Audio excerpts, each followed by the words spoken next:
كلام الله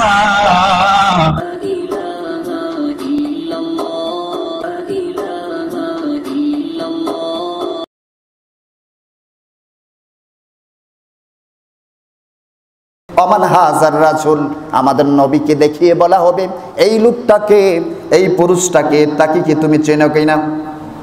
আপনি যদি নবীর আদর্শের উপর অটল থাকেন, আপনি যদি নবীর আদর্শ অনুযায়ী কাজ করেন, আমার নবীকে দেখার জন্য দুনিয়ার জমিনেও বেকুল ছিলেন, এই কবরের জিন্দেগিতে আমার নবীকে দেখা মাত্রই আপনি বলে দিবেন নবিয়াল্লাহ।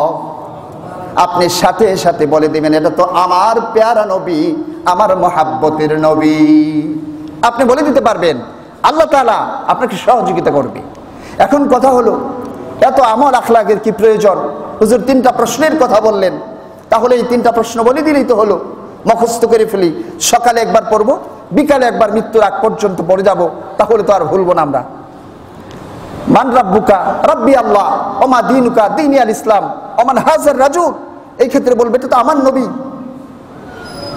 এই কথা বললে হবে না, এই মুখস্থ এলেম কাছে দিবেন আছে দিন।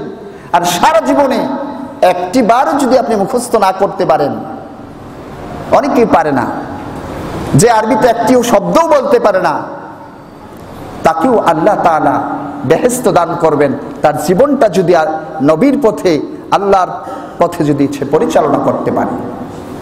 এটা মুখস্থের বিষয় নয়, এটা আপনার প্র্যাকটিক্যাল লাইফে প্রতিফলন ঘটানোর বিষয়, ইমপ্লিমেন্টেশনের বিষয়।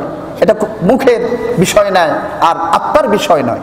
আত্মার বিষয় শুধু ঈমান, তারপরে এটা বাস্তবে প্রতিফলন ঘটাতে হবে। সম্মানিত উপস্থিতি, এই যে তিনটি শব্দের মধ্যেই রবের কথা বলা হলো, প্রথম দুটি শব্দেই যে মার রব্বুকা, প্রথমে যে বলা হলো মার রব্বুকা প্রথম শব্দে, এটা কেন বলা হলো? এক নম্বর প্রশ্ন, কেন রব আনা হলো? এটার অনেক প্রশ্ন। আপনি দেখেন, আমরা দিনে রাতে 5 ওয়াক্ত নামাজের মধ্যে 17 রাকাত নামাজ আছে ফরজ। কত রাকাত?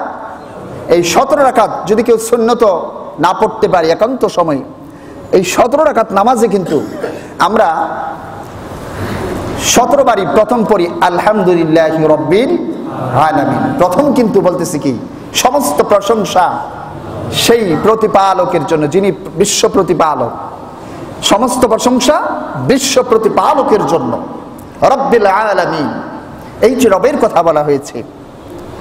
আবার আপনি রুকুতে যাচ্ছেন, সেখানেও বলছেন সুবহান রাব্বিয়াল আযীম। আবার আপনি সিজদায় যাচ্ছেন, সেখানেও বলছেন সুবহান রাব্বিয়াল আ'লা। তেমনি ভাবে আমরা যখন রুহুর জগতে ছিলাম, তখনই আল্লাহ তাআলা আমাকে, আপনাকে, আপনাদের সবাইকে, আমার দাদা দাদিকে, আমার নানা নানিকে, অর্ধতম যত পুরুষ আছে আদম আলাইহিস সালাতু ওয়াস সালাম থেকে শুরু করে আর কিয়ামত অবধি যত মানুষ আসবেন, যত নরনারী আসবেন, তাদের সবাইকে একই সাথে, একই মাঠে, একই জায়গায় ইলমুল আরওয়াহতে, রূহের জগতে আল্লাহ সুবহানাহু ওয়া তাআলা জিজ্ঞাসা করেছিলেন আলাস্তু বিরাব্বিকুম। আমরা সেদিন সমস্বরে বলেছিলাম ক্বালু বালা। আমরা সেদিন বলেছিলাম অবশ্যই আপনি আমাদের প্রভু, আপনি আমাদের রব। সেদিন রবের কথা আল্লাহ তাআলা জিজ্ঞাসা করেছিলেন, আমি কি তোমাদের আল্লাহ নয়? এটা বলেন নাই। তিনি সেদিনও বলেছিলেন আমি কি তোমাদের রব নয়? রব নিয়ে তো টানাটানি কেন? ফেরাউন বলেছিল আনা রাব্বুকুমুল আ'লা, আমি সবচাইতে বড় রব, আমি সবচাইতে বড় খোদা। নাউজুবিল্লাহ। আল্লাহ রাব্বুল আলামিন মুসাকে বললেন, মুসা, এই শয়তান মিথ্যা বলছে, সবচেয়ে বড় রব সে নয়, আমি হইলাম সবকিছুর রব। আল্লাহ তাআলা ফেরাউনকে জানিয়ে দিয়ে, মুসাকে জানিয়ে দিয়েছিলেন সাথে সাথে। এমনি ভাবে আমাদের মানুষের সাথে যত সম্পর্কের কথা কোরআনে বলা হয়েছে, সেখানেই বলা হয়েছে রাব্বুকা, রাব্বুকি, রাব্বুকুম, রাব্বুহুমুন নাস। এমনি ভাবে প্রতিটা জায়গায় আল্লাহ সুবহানাহু ওয়া তাআলা আল কোরআনে রবের সাথে মানুষের সম্পর্কের কথা বলে দিয়েছেন। বুঝতে হবে কেন রব কাকে বলে।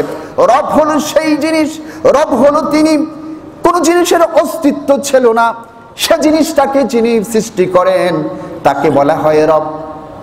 কোন জিনিসের অস্তিত্ব ছিল না এমন কোন জিনিস যিনি তৈরি করেন, সৃষ্টি করেন, শুধু তাই নয়, সৃষ্টি করে প্রতিপালন করেন, পদে পদে তাকে গাইডলাইন করেন, কখন কি অ্যারেঞ্জ দিতে হবে, কখন কিভাবে তাকে পথ দেখাতে হবে, সম্পূর্ণ ব্যবস্থাপনা যিনি করেন তাকে বলা হয় রব।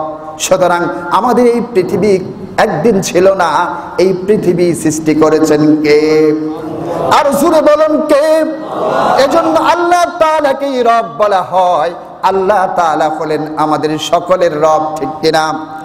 জোরে বলুন ঠিক কিনা? আমাদের রব হলেন আল্লাহ তাআলা। এজন্য প্রকৃত দাসত্ব করতে হবে কার? কার দাসত্ব করতে হবে? এজন্য সকাল থেকে সন্ধ্যা পর্যন্ত, সন্ধ্যা থেকে পরদিন সকাল পর্যন্ত প্রতি পদে পদে প্রতি কাজের প্রথমেই আল্লাহর নাম নিতে হবে, ওই রবের নাম নিতে হবে। ওই রবের নাম নিয়ে শুরু করব, ওই রবের নাম দিয়েই আমাদের কি হবে?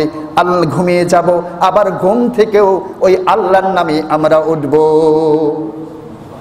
এই রবকে চিনতে হবে।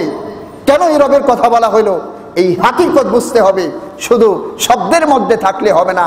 সেই রুবুবিয়্যাত কাকে বলে?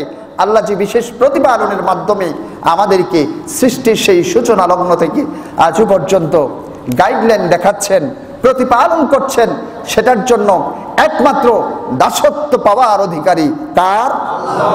সে আল্লাহর কিন্তু গোলামি করতে হবে। কোনো মানুষের গোলামি করলে আপনার সমস্ত আমল শিরকে বিবর্জিত হয়ে যাবে, নষ্ট হয়ে যাবে। আল্লাহ সুবহানাহু ওয়া তাআলা আমাদেরকে আমাদের রবকে চিনার তৌফিক দান করুন। সকলেই বলুন আল্লাহুম্মা আমিন। আমিন। ওয়া আখির দাওয়ানা আলহামদুলিল্লাহি রাব্বিল আলামিন। ওয়াসসালামু আলাইকুম ওয়া রাহমাতুল্লাহি ওয়া বারাকাতুহু।